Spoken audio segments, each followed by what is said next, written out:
So before I start my talk, I'd like to start with a quote by an African-American author named James Baldwin. Just kind of to start us off, in light of everything that's been happening these past couple of weeks, I feel like this quote really starts us off on a good foot.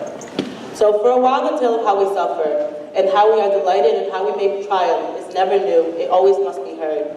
There isn't any other tale to tell, it's the only light we've got in all this darkness. Youth culture, how it's defining our generation. So today's talk, I'll be discussing youth culture.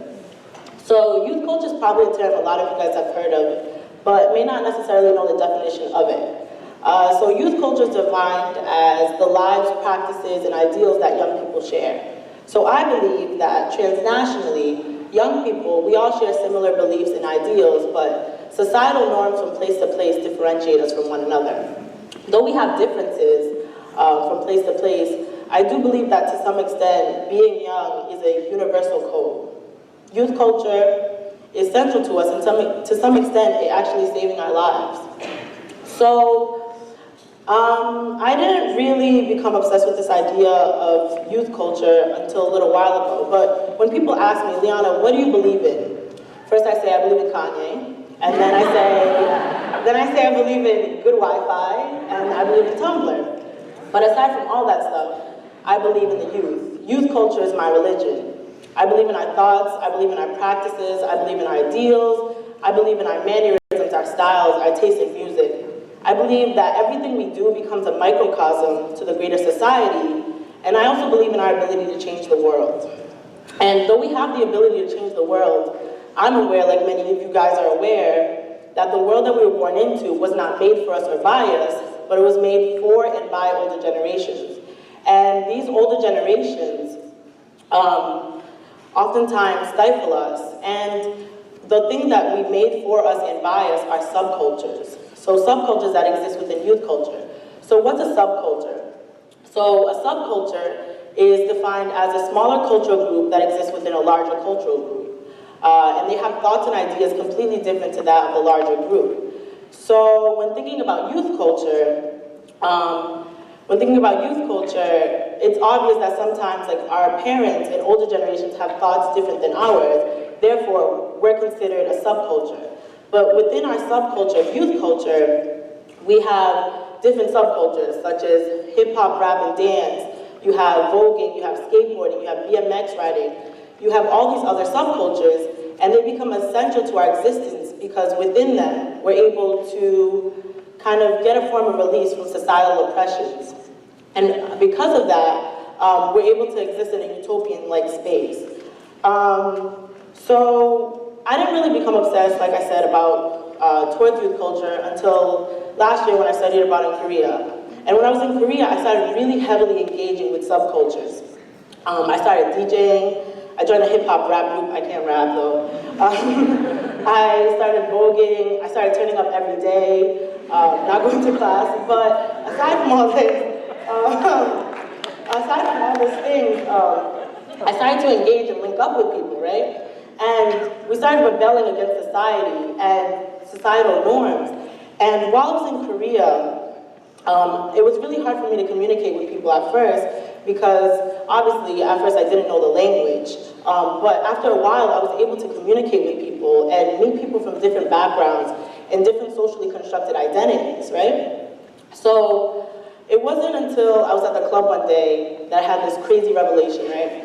And people said it was like, yo, it was a tequila, but I'm telling you it was something else.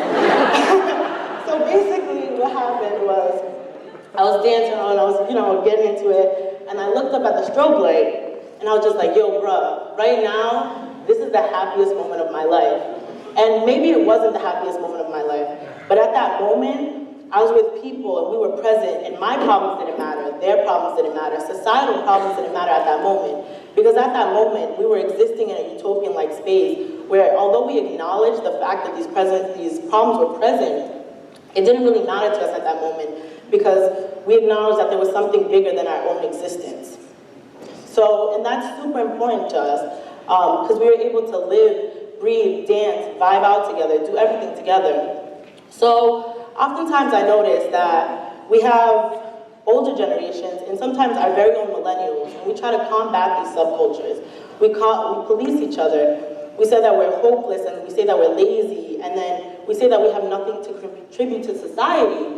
But that goes without trying to understand why these subcultures were created in the first place, and the importance that they actually do hold for each other and for us. And we need to think about it and reflect on that. So, what is their importance for us, and why are these things so important for us? And that's when you have to think about what does the space create, and that's communitas. So what is communitas? I know I'm throwing a lot of terms at you guys, but I swear, this has a point. So communitas is an anthropological theory created by an anthropologist named Victor Turner. And so basically what this is within a society, or within an unstructured community, all people are equal as a result of a shared experience. So as a result of a shared experience, such as, I'll give you two examples. So for example, a hurricane. When a hurricane hits, people, their sole goal is to save one another. You have people getting on boats, you have people going from house to house trying to find survivors, bringing them back to their houses, and you have them giving them food, water, and shelter. That's one definition or example of communitas. Another example of communitas is clubbing. So say you're at a club, you're vibing with your friends, and all of a sudden, your friend's like, nah, I'm gonna go to the bathroom, I'll be back in 5 minutes. Obviously, they're taking selfies. 5, 10, 15 minutes pass, and you're by yourself on the dance floor. Even though you're by yourself on the dance floor, you meet a person, you guys start vibing, you guys start rapping, you guys start dancing. At that moment, your race, gender, all that stuff doesn't even matter, because at that moment, because of music, because of the shared experience, because of the space, you guys come together as one. And that's another example of communitas. So when communitas hits, you have a full-on confrontation of someone's socially constructed identities. So you see their race, you see their gender, you see everything. And you deconstruct it, you decolonize yourself from these ideas. And you ignore them because you realize that your existence is bigger than this. That you guys exist in a place way bigger than this, that there's something more important to this. So, why is youth culture so important to us?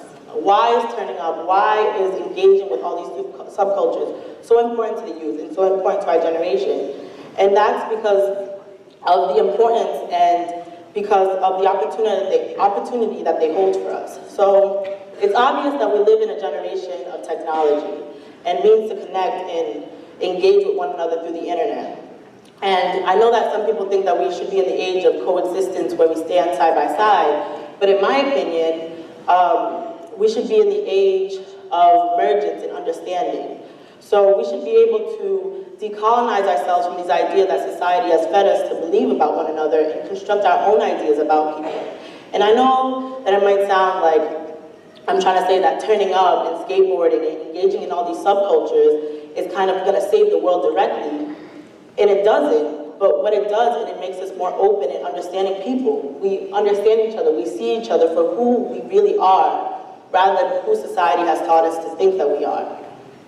So, to tell you the truth, ultimately, I believe in the youth. I believe in us. I believe in communitas and its ability to bring us together and to see each other for who we really are. And I understand that in the past 2 weeks, especially in the past month or so, it seems as though we live in a really dark world where things are super messed up and the world is full of evil, but it's not. In my opinion, we live in a world that's just misguided by society. And we as young people have the ability to guide it in the right path. And if I could tell you to take one thing out of this talk, to be honest, it'd be to turn up, to understand, and to engage. Talk to each other, turn up to each other.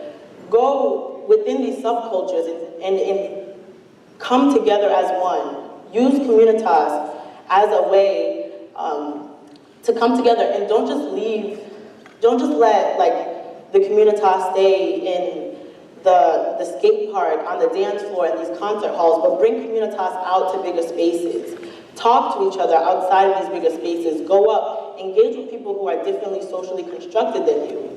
And with that, we'll be able to love each other, uplift one another, inspire each other, not bring each other down, and kind of make the world a better place. So I'd like to end and say that I believe that the youth can save the world. I believe we can save the world. I believe in us.